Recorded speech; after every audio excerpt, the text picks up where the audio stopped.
There's a reason the government is hiding it from the public. UFOs, UAPs, whatever you want to call them, soon they're going to have to come clean, at least about parts of it. There's no way they'll be honest about the worst of it. Why it's been secret for so long. I don't expect this to stay up for long. I bet my computer's been bugged for the past 10 years. So look carefully. I want you to be ready. I used to be a wildlife photographer. That's why it was such a shock to me when men in black suits show up at your house, tell you that you've been selected for a new job working for NASA. You'd expect they'd be looking for a physicist or biologist or something. I thought it was a joke until one of them flashed a badge. The other one stretched just so, accidentally revealing the gun he was concealing at his waist. I wasn't even a particularly good wildlife photographer. Maybe that's why they chose me. No awards, no family, no friends, no criminal record. Hell, I didn't even have any pets. Guess that was all they needed. Had to take a plane there for my first day. New housing on site, they said. Pack lightly. My new post was at the High Point Special Facility. Maybe you've heard of it, in the news. It's a government compound, out in the mountains, not too far from Washington, D.C., where U.S. leadership is meant to stay if something threatens their safety in the city. Allegedly, it's owned and operated by FEMA. So why would I work there? Because they've been lying. Under the facility, there are miles and miles of tunnels, fortified, maze-like corridors and rooms expansive enough to create a dark, cool, subterranean city. There were laboratories, libraries, a factory, aircraft hangars, surgical theaters. They needed a documentarian. Didn't want to waste someone more important on taking pictures. I don't think I was even really working for NASA, even if nobody said otherwise. At first, I didn't really understand what I was taking pictures of. I wasn't stupid enough to ask. I assumed they chose someone who couldn't make sense of it on purpose. I'd be taken to a room where there'd be some machine parts or an engine sitting out on a table. I'd take pictures, supervised by people in lab coats who would direct me to certain portions or angles. Over time, pieces got more complete. One time I took a picture of some sort of circuit-looking thing that shorted out my camera after I got too close. Just came apart in my hands, with a burst of blue sparks. Burned me pretty bad. Had to switch from digital to film after that. And then one day it clicked. Maybe about a year in, they had me go to the surgical theater, suited me up like a marshmallow in a gas mask. I was to photograph an autopsy. I remember thinking that they must have been a victim of some covert technological experiment gone wrong. But then they wheeled out the body. It wasn't a person at all. It was small, vaguely person-shaped, but it was put together wrong. A sick little part of me almost laughed. It looked like a cartoon alien. Big eyes, big head, gray skin. But then they started cutting into it. And it was very, very real. I had to photograph each organ. I drank myself to sleep that night. Place was big enough to have a bar, even if I couldn't leave to get my own liquor. Guess my reaction was good enough, though, because instead of my regular work the next day, I was sent to a big meeting room.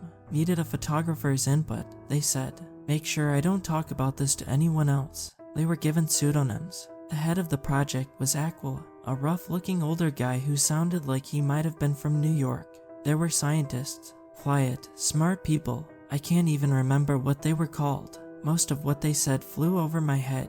I was also introduced to Sagitta, Cygnus, and Canis, our prospective astronauts. I was Pyxis. Cygnus told me this was the name of a constellation shaped like a telescope. I wonder if she thought it was funny. Aquila informed us we were a small part of a greater project.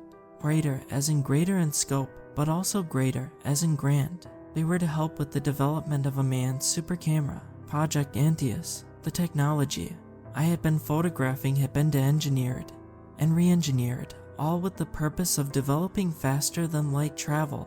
They were almost there. Project Antias was meant to practice sending manned craft into deep space. Antias and its crew were to travel to Mars, orbit for about 3 months, and return. This was the first time I decided to speak up. Why am I here? My voice cracked. Because, he replied, we need someone to teach our astronauts about wildlife photography. We need evidence of live extraterrestrials. So my job became accompanying the 3 astronauts as they underwent their training and teaching them about photography techniques in an unstable environment with an unpredictable subject. The Antias' camera was more powerful than anything I'd ever have my hands on, but there was no data to train an AI to look for a moving alien. We had no idea what we might be looking for, really. We'd only ever seen their ships up close after they've been destroyed. It was less eventful for a while. Everyone was focused on Antias. I saw ships enter the hangar, though not ours. Long, cigar-shaped craft, built from metal that looked like it had been crushed and folded and melted together so many times over it had become smooth. Bodies inside without any evidence of a door. Cygnus told me rumors about ships flying up out of the ocean, about cattle being found bloodless and boneless, without visible injury, missing children. She told me in whispers, in writing, in looks and gestures. I wasn't meant to know. She felt bad for me. So much information without any answers. One night she slipped into my quarters. It was close to the launch date. She had told our superiors she wanted to thank me. She asked me for a token to take with her, so she could think of me. I gave her my watch. After she left, I found a piece of paper folded into my pocket. It must have come from the library because none of us had access to a computer or to a printer. The paper looked old, worn, like a vintage book from the 70s. It was a photo of a clay tablet, half unburied, from an archaeological dig. It even had those little flags around the hole, and on the tablet were drawings of people. They were looking up at the sky, at other beings with big heads and stubby bodies, beings coming down from the stars. I ripped up the paper and flushed it down the toilet. I couldn't afford to be caught with it. I don't know if Cygnus thought she was helping me by showing me that, or if she just needed someone to share it with, to carry the burden with her. I never got the chance to ask. We were close, too close. I wish she were here to help me explain. Antias left. The first red flag was when the radio refused to work. Rest of the ship was okay though, from what we could tell back home. We weren't meant to receive the first photographs for a couple of weeks. We did, however, receive more visitors. In the meantime, more sightings. I was tasked with editing photographs taken from satellite. I was sent into hangars alone to photograph orbs that spun without a power source, 4-fingered hands that smelled of ammonia, a flat, black mirror 30 feet across, things that felt wrong. The first transmission we received was beautiful. Someone up top had the kindness to let me look. Heavenly bodies in blue and gold and yellow, galaxies spreading like watercolor across the expanse of space, each taken with a delicate human touch. Art, really, but not what they were looking for. Back to silence, back to work, back to little gray corpses and empty hallways. The next spate of images was more unsettling. Again, the first few were gorgeous. A shot of Earth in swirling color, distant stars, Earth's moon, the moons of Jupiter. Something in this next one, a faint outline, inorganic, a ship. No amount of editing could make it clear, though. And silence again. I was slipping up, losing time. I'd look up and hours would pass. Aquila told me I'd be released from my tour of duty at the end of Antias' mission. I wondered if that meant I'd be killed. Antias relayed more photos. A perfect shot of a non-human spacecraft, just like the ones we had here. Something had compressed it so tightly around the middle that it had split in half. Bodies backlit by sunlight, floating in space. Twisted, squat bodies. Another mangled ship. A photograph of the Antias. How? Aquila asked me. How? I don't know, I told him. I didn't teach them how to do that. Foreign objects arrived at the facility more frequently, and in greater numbers. I was busier than ever, alone on the job more than ever. Sometimes I didn't even have time to decontaminate between rooms before a faceless voice on an intercom would tell me to move on to the next one. I was called in to take photographs of an autopsy. No time to put on a hazmat suit. The intercom said just had to go in with the hollowed carcass. It was peeled open, skin and ribs the petals of a fleshy flower. Each organ had been carefully placed on a tray, ready for documentation. Being near the body made my skin tingle, not in a nervous way. I was used to the dead by now. The body was having a physical effect on me. Lights flashed when I blinked. I crept nearer. Nestled in the open cavity of its chest was a watch, slick black with congealed blood. It was my watch. I was dizzy. I was burning, shaking. I clicked my camera before I gave in and stumbled into the hallway to vomit. How? So many people were asking me like I would have an answer. How? I had to take a polygraph. It had my watch. I don't know how. Cygnus had my watch. From Earth, everything aboard the Antias seemed fine, except for the radio. Days passed. My skin reddened and dried and flaked off like a sunburn. They must have decided to trust me again, because they had me return to working. There was another body. My watch, again, was found among its organs. I was asked more questions I couldn't answer. I asked them how many copies of my watch they had already found.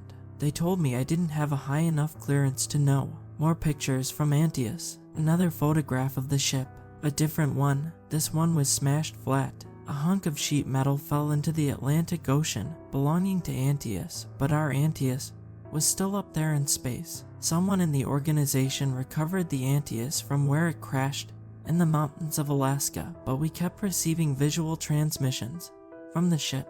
From Earth, everything aboard the Antias seemed fine. The super camera captured 1,000 copies of the Antias, floating like sleeping whales. Thousands of suspended bodies, backlit, humanoid, and something else was there. Not a black hole. A black hole can't look back, but it was taking things in, eating things, satellites, moons, copying them, crushing them, spitting them back out, changing them. Those mangled bodies, those cigar-shaped ships, each one was from Earth, weren't they? Each autopsy, each one was performed on some version of Sagitta, Cygnus, and Canis. It was all of them. It was always them, and I helped to put them up there with that thing in my small way.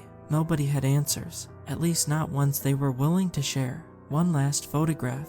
Darkness, interrupted only by a horrifying, warm little light. I could feel it looking back at me, radiating malevolence. We never received a transmission from Antias again. My tour was over. They let me leave.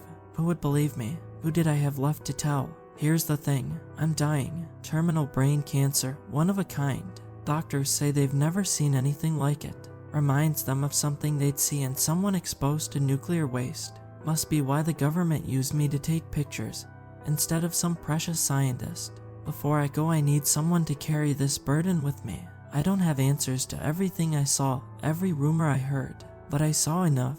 It was us that we were studying, the Antias and her crew, returned to Earth butchered and broken and put back together into something new. There never were any aliens, but there is something up there, something the government is watching in secret, something that hates humanity enough to use the strings of time and space as instruments of torture. And I do know one thing. In every picture, it was getting closer to Earth.